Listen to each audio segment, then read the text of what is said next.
नमस्कार, तेज हरियाणा से गुरविंदर पन्नू। बहुत हैरान करने वाली और आपको सावधान करने वाली खबर है। दरअसल हम पिछले लंबे समय से इस बात पर लगातार एपिसोड आप सबको बता रहे हैं कि किस तरीके से इन दिनों में साइबर फ्रॉड के जरिए लोगों को शातिर जो बदमाश हैं वो अपना निशाना बनाते हुए उनसे हज़ारों लाखों करोड़ों रुपए की जो ठगी है वो कर रहे हैं। और ताज़ा ही मामला डबवाली के गांव आबूब शहर की निवासी चंद्रकला के साथ हुआ है। और ठीक एक दिन पहले ही गांव सक्ताखेड़ा में भी एक व्यक्ति से करीब 43,000 रुपये की ठगी है वो साइबर फ्रॉड के जरिए हुई। अब फैंसी वैरायटी के लिए बठिंडा, दिल्ली, लुधियाना जाने की जरूरत नहीं, बल्कि बेदी फैशन पर उपलब्ध है हर लेडीज, जेंट्स व बच्चों की फैंसी वैरायटी। और हाँ, ऑस्ट्रेलिया, कनाडा, अमेरिका के लिए माइनस की वैरायटी गर्मी सर्दी में भी उपलब्ध है। याद रखिए, बेदी फैशन, कॉलोनी रोड, मंडी, डबवाली। और इस महिला के साथ भी लगभग 20,000 रुपये का जो फ्रॉड हुआ है। लेकिन आप हैरान होंगे कि इन साइबर ठगों के पास जो चालें हैं वो वाकई ही आपको हैरान कर देगी। अब आप सोचेंगे कि क्या पढ़ा लिखा भी इनके जाल में फंस सकता है, तो ये शायद आपका वहम होगा, क्योंकि पढ़े लिखे और चाहे कितने भी समझदार हैं वो भी इन बदमाशों की चाल में फंस रहे हैं। यानी कि आपका पढ़ा लिखा होना या ना होने से मतलब नहीं, बल्कि आपके ब्रेन को वाश वो कैसे कर सकता है, यही एक साइबर क्राइम में सबसे ज़्यादा मजबूती के साथ वो लोग हम लोगों को निशाना बना रहे हैं। कभी फर्जी तरीके से एसपी आईपीएस बनकर कॉल की जाती है, कभी किसी का मामा तो किसी का भाई, किसी का पिता बनकर कॉल की जाती है। न जाने कितने ऐसे तरीके हैं, टारगेट आपको टास्क देकर इंस्टाग्राम पर, टेलीग्राम पर भी आपको लूटा जा रहा है। और हमारे साथ खुद पीड़िता है चंद्रकला, वो बातचीत करने के लिए। और सबसे अच्छी बात है कि उन्होंने मुझे खुद फ़ोन करके अपने घर पर बुलाया। आर्थिक स्थिति इनके परिवार की बहुत नाजुक है। इनके बुज़ुर्ग माता पिता हैं जिनका बहुत मुश्किल से पालन पोषण हो पाता है, घर की ज़रूरतें बहुत मुश्किल से चल पाती है। लेकिन इन्होंने कहा कि अगर मेरे साथ ऐसा हुआ है तो ठीक है, लेकिन किसी और के साथ ना हो। खुद भी पढ़े लिखे होने के बावजूद भी इनको झांसे में फंसा लिया गया। मैडम, बहुत बुरा हुआ आपके साथ। आपको मतलब परिवार बहुत आर्थिक तौर पर कमज़ोर है आपका, लेकिन हुआ क्या था? आपके पास कब कॉल आया और किस तरीके से आप उनके झांसे में फंस गए? सर नमस्कार जी, मेरे पास परसों रात को फ़ोन आता है, मतलब 8 बजे। और मेरे को मेरे मामा जी जो सत्या जी है, जो एक सरकारी गवर्नमेंट जॉब है, उनके नाम से कॉल आती है कि मैं ऐसे सत्या जी बोल रहा हूँ और आपका मामा, तो आप मेरा एक दोस्त है, उनसे मैंने पैसे लेने हैं, तो वो पैसे मैं आपके अकाउंट में डलवा देता हूँ। भाई मेरा फ़ोन किसी तरह मतलब ख़राब हो चुका है। तो उन्होंने इतना बोल के जैसे फ़ोन कट कर दिया, भाई आपके पास उनका कॉल आएगा आधे घंटे बाद में।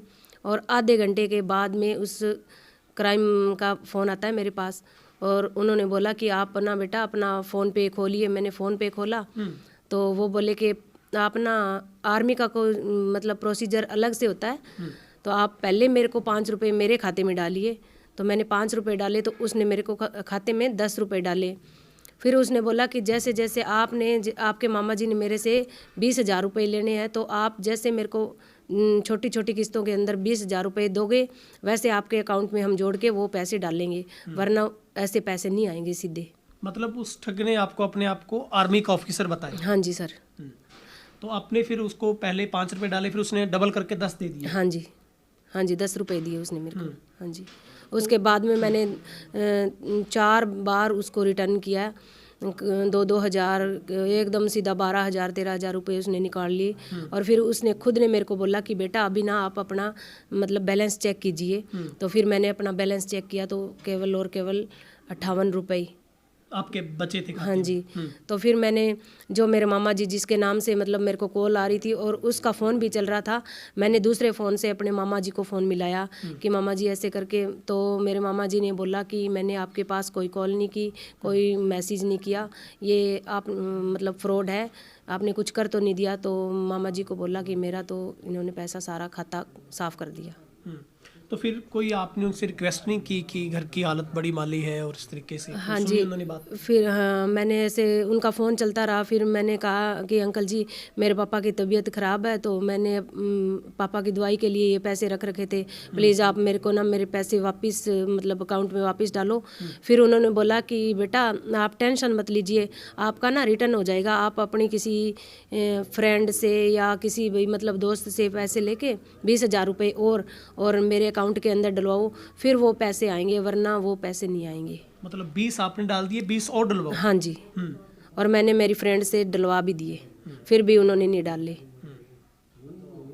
तो मैडम जब आपके पास फ़ोन आया था पहला कि आपका मैं मामा बोल रहा हूँ, तो आपको कोई आवाज़ से अंदाज़ा नहीं लगा कि ये आपके मामा रियल है या कोई और आवाज़ है? नहीं सर, वो उन्होंने ना मतलब पता नहीं 1 घंटे 1.5 घंटे जितना उनका फ़ोन चलता रहा, मतलब वो पता नहीं दिमाग के अंदर क्या कुछ कर देते हैं कि मतलब मेरे को बोलने का टाइम ही नहीं दिया उन्होंने।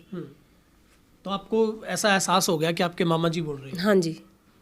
तो इससे पहले कोई और आपके पास कॉल आया था या मैसेंजर वगैरह से कैसे आपके पास संपर्क किया? आपको आभास कैसे हुआ कि मामा है रियल? जैसे पहले उन्होंने मैसेंजर पर मेरे साथ मतलब बातचीत की, घर बार के बारे में पूछा, मतलब कैसे हो भाई, पापा कैसे हैं, सब के बारे में पूछा, और फिर उन्होंने मेरे को कॉल किया। फिर उन्होंने बोला कि आधे घंटे के बाद में जो मेरा फ्रेंड है, कुलदीप नाम बताया उसका, भाई कुलदीप नाम से आपके पास कॉल आएगी, और वो जैसे जैसे कहेंगे आप वैसे ही करते जाना और अकाउंट से पैसे आ जाएंगे, उनके पैसे मतलब मेरे जो 20,000 लेने वो ले लेना।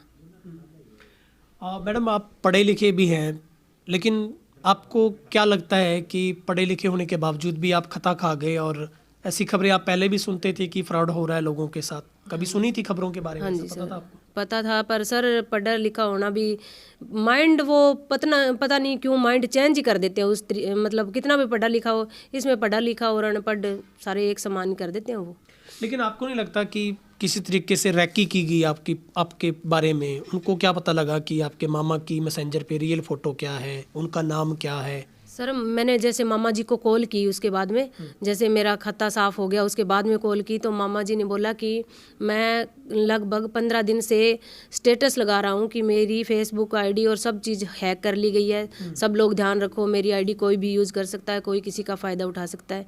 फिर मेरे को पता चला कि उनकी आईडी मतलब हैक होगी। मतलब वहीं से निशाना आपको बनाया? हाँ जी, क्योंकि मतलब वो देख लेते हैं भाई इनका कौन है, कज़न कौन है, वो फिर उसी तरह से चाल चलते हैं। अभी मेरे जैसे मैं पढ़ी लिखी हूँ ज़रूर, मैं लोगों को समझाती हूँ कि ये मत करो, OTP आई तो नंबर मत देना, ये मत देना, लेकिन मेरे साथ खुद के साथ ऐसा हुआ। लेकिन OTP की ज़रूरत नहीं पड़ी ना? हाँ, OTP उसने पूछा ही नहीं, मैं तो खुद ही उसका वो जैसे कहता गया मैं डलवाती गई। तो आपको कब पता चला कि आपके साथ फ्रॉड हो गया है? बस जस्ट मतलब उसने जैसे खाते में से पैसे ख़त्म हुए और उसने मेरे को खुद बोला कि अभी आप अपना बैलेंस चेक कीजिए, तो मैंने बैलेंस चेक किया तो उसमें सिर्फ और सिर्फ 58 रुपये। अभी पुलिस को कंप्लेंट किया आपने 1930 पे कॉल? हाँ जी सर, किए। तो क्या रिस्पॉन्स आया वहाँ से? उन्होंने बोला तो है, देखो अभी क्या होता है कि आपका ना वो होल्ड कर दिया जाएगा खाता, पता नहीं सर, अभी वो चले गए, अब आने का तो देखो, वो तो खाते में आ जाते हैं। तो अभी आप क्या अपील करना चाहते हैं दर्शकों से? क्योंकि मैं समझ सकता हूँ आपका दुख कि एक सामान्य परिवार के लिए आज के वक्त में 20,000 अगर खाते से निकल जाएं तो पालन पोषण बड़ा मुश्किल है, और आप कह रहे हैं कि आपके पिता बीमार हैं, उनकी दवाई लेनी थी। क्या अपील करना चाहते हैं आप? मैं तो ये अपील करना चाहती हूँ कि मैं ना जैसे सत्संग होती है, कहीं जागरण होता है, तो 1-2 मतलब भजन गा के अपना काम चला रही हूँ। और मेरे ब्रदर भी नहीं है, एक्सपायर हुआ है, उनकी छोटी गुड़िया है, मतलब मेरे पापा और मम्मी दोनों बुजुर्ग हैं। जो भी हो, जैसी भी हो, मेरी सहायता करें। लेकिन आप लोगों से भी अपील करना चाहेंगे कि अगर आपके पास ऐसा कॉल आता है तो आप उसको बिल्कुल डिनाई करें, ऐसी चीज़ों के झांसे में? हाँ, मैं मेरे सभी जैसे पढ़े लिखे साथियों से या जो भी बुजुर्ग है जिनको पता नहीं है, उनसे सब से मतलब यही कहना चाहती हूँ कि आप ऐसी गलती मत करें, क्योंकि आजकल हर एक चीज़, जो भी फार्म कहीं भी जाते हैं फार्म भरना पड़ता है, उसके लिए OTP देना पड़ता है, और OTP दो चाहे ना दो, मैंने OTP नहीं दिया लेकिन फिर भी खाता साफ हो गया। सब जगह फ्रॉड है। अगर किसी को लेन देन करना होता है तो बाय हैंड या दुकान पे जाओ तो बस उतना ही रखो। ठीक है, तो मैं इसीलिए घर पे खुद आया, और रियल में बहुत निडी फैमिली से बहन जी हैं, और इनके माता पिता बहुत बुज़ुर्ग हैं, पिता भी बीमार हैं। तो अगर आप इनकी मदद करना चाहें तो मैं 100% आपको कह सकता हूं कि बिल्कुल आपका एक जो दान स्वरूप दिया गया पैसा सही जगह पे जाएगा और आप इस बहन की मदद कर सकते हैं। लेकिन अगर आपके पास भी ऐसा कोई कॉल आता है, अगर आपको ऐसा कॉल एकदम आता है कि आपका बेटा किसी रेप केस में पकड़ा गया या उसको कहाँ से पकड़ा गया है और मैं एसपी बोल रहा हूँ, तो आप सावधान रहिए। कभी किसी थाने का एसपी आपको कॉल नहीं करेगा, ना पुलिस कॉल करेगी, बल्कि पहले सारी प्रोसीडिंग पूरी होगी और आपको थाने में ही बुलाया जाएगा। दूसरा, अगर आपसे कोई भी आपका चाचा, मामा या किसी भी तरह का रिलेटिव होकर आपको कॉल करता है कि मेरे खाते में पैसे नहीं आ रहे, मैं आपके खाते में डलवा रहा हूँ, तो बिल्कुल भी यकीन मत करिए। तीसरा, अगर आपको फ़ॉरेन से बैठा कोई भी यूके, अमेरिका, कनाडा कहीं से भी कॉल करता है कि मैं आपका शागिर्द बोल रहा हूँ या फलां बोल रहा हूँ, तो आप उनकी बातों पर भी कोई भी ध्यान ना दें। और अगर किसी भी तरीके से आपको कोई टास्क ऐसा दिया जाता है कि आप घर बैठे पैसा कमा सकते हैं, तो इन चीज़ों को नज़रअंदाज करें। सिर्फ आप पैसा वहीं पर इन्वेस्ट करें जहां से आप एक माचिस खरीद रहे हैं और आपको पता है कि मुझे इसके 5 रुपये पे करने हैं। सिर्फ इन चीज़ों पर ही लेन देन करें। अदरवाइज़ अपने खातों पर अपनी सिक्योरिटी को आप समय समय पर चेंज करते रहें, आपके पासवर्ड को चेंज करें। दूसरी हिदायत, अपने यूट्यूब, अपने फेसबुक, अपने इंस्टाग्राम के हर अकाउंट को विद इन 1 मंथ में अपने अकाउंट को आप उसके पासवर्ड को चेंज जरूर करते रहिए, क्योंकि यही हैकर आपके सोशल मीडिया से आपके संबंधियों तक पहुंचते हैं और फिर आपकी पूरी जानकारी वहां पर साझा करके आपको कब ठग लें, कब लूट लें, कोई पता नहीं चलता है। मैं उम्मीद करता हूं इस वीडियो को आप दबा के शेयर करेंगे ताकि ये अनहोनी किसी और के साथ ना हो। और अब डवाली पुलिस की भी सबसे बड़ी ड्यूटी है, क्योंकि आईपीएस सिद्धांत जैन की ओर से भी इस मामले पर संज्ञान लिया गया है और उन्होंने तमाम खातों को होल्ड भी किया है। लेकिन पिछले ही दिनों में डवाली में भी लाखों रुपए की ठगी इस तरीके से हुई है। कैमरा पर्सन वकील के साथ गुरविंदर पन्नू, तेज हरियाणा, डवाली।